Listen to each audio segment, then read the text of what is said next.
Number 3, find the domain and range of g of x here. And so some tricks that we can come up with right now. For domain, you know the domain you assume to be all reals unless you have either a square root or a division with x in the denominator, which we do here.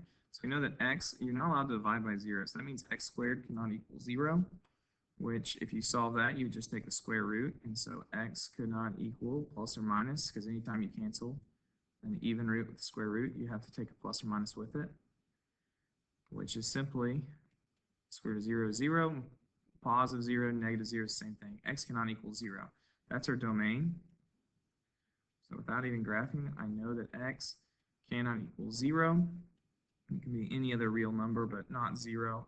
I usually just write it like that. Or you could also write it as negative infinity to 0, and there will be a break at 0, and we'll pick back up and go to infinity. It just will not hit that value 0. So you can write this answer like this, or you could write it like all of that.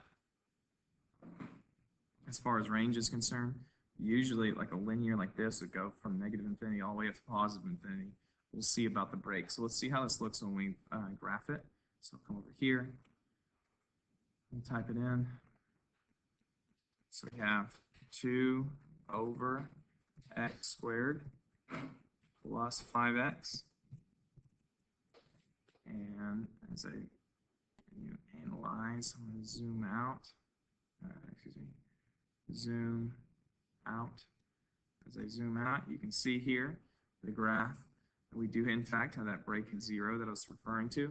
It goes down from negative infinity all the way up to positive infinity. Again, I got that kind of by this 5x right there. We know that that typically makes it look like a straight line. This, if it were only this fraction according to Bobo, bigger on bottom, we know it would approach 0 on both sides. Then we would be getting into it might not be all reals. But since we have this, and this is a higher power, it's positive, this is a negative power, the overall shape would look like this one. It's going to look like the line 5x. I'll prove it to you. Remember that a x in the denominator is the same thing as a negative power. So the greatest power makes the overall shape. This has a power of -2.